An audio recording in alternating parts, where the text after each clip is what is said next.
everyone, welcome. My name is Crystal and I bake at home for fun. And today I am going to share with you how I created this pumpkin spiced pumpkin cake. So let's do this. I first started off by making mini bundt cakes and trimming off the dome part or the top part and filling them in with cream cheese frosting. I then placed another one on top just to give it that round pumpkin shape and refrigerating them for about half an hour. Now in this next step, I saw this from another YouTube video. I'll see if I could link it down below.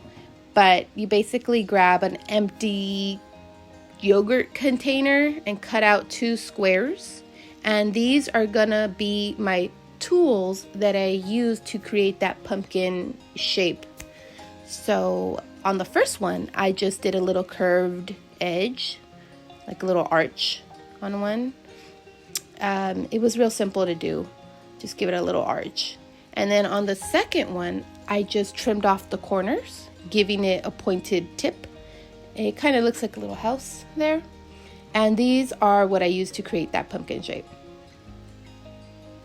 Now for this, I used American Buttercream. I know sometimes it could be a little sweet for people, but hey, listen, when you are making a 3-dimensional cake or carving it, in my case, you need that stability from the sugar. So I used American Buttercream.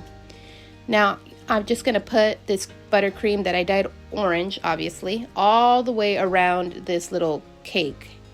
And I know it seems like a lot of buttercream, but trust me, a lot of it comes off in the shaping process and when we're creating this pumpkin. So it's always easier to take off buttercream than it is to put it on. So I made sure that I did really put a lot of buttercream on there. I also used some of the cake scraps from the trimmings that I had and put them in on the top just to fill in that little gap right there. And then I continued on my buttercream journey of filling this guy with buttercream. Now I made these after like off camera, and they came out way better. I don't know if it's because I already had practice or because I didn't have to keep in mind the camera angle.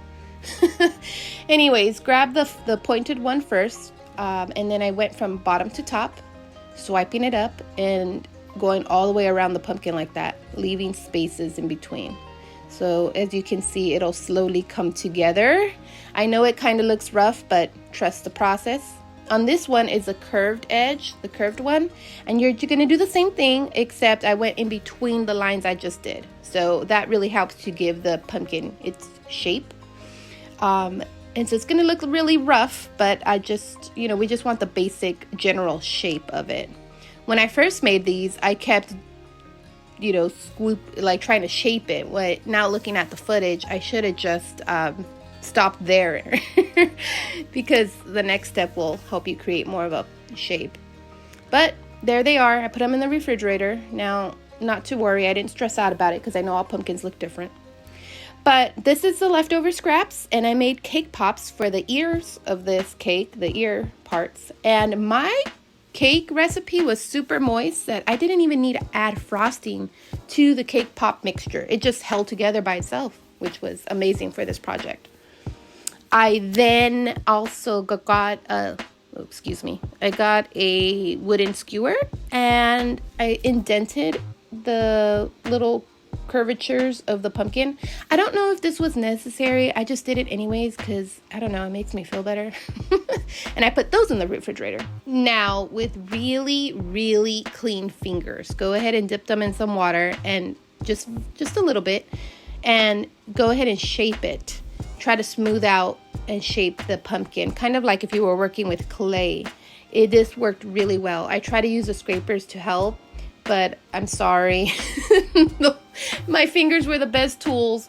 Just make sure your hands are really clean. I made these for myself, for my own personal consumption, and to make sure I could, these were my practice pumpkins.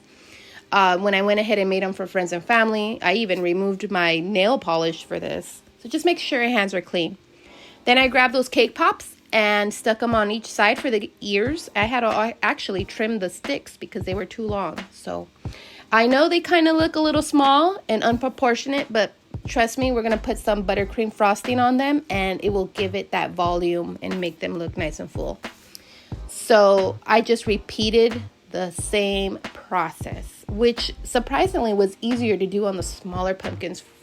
I don't know why, but I grabbed the pointed one, again, bringing it from top to bottom, going all the way around.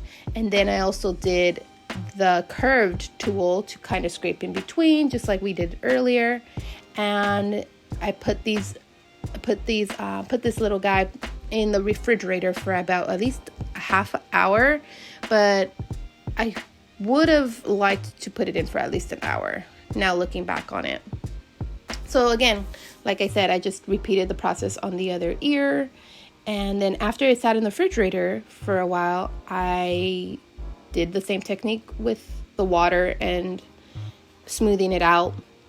Then I just grabbed a template I found online and tried to freehand it, kind of like with this needle tool, to kind of mark where I want it to go. And then I carved it out. Now, I could have easily put buttercream on top, but I wanted to make it look like a real pumpkin, like if I have carved it out. So that's what I did. I just made sure that it was refrigerated well. It's kind of rough. You can see kind of the rough edges. Maybe I should have refrigerated this a little longer, at least an hour, 2 hours. But I mean, it worked okay. So it started to get soft on me. But I just did with what I had because I was very impatient. Now this is a yellow buttercream, and so I just filled it in. Now I know it looks kind of rough, but believe me, after practice it got a little better.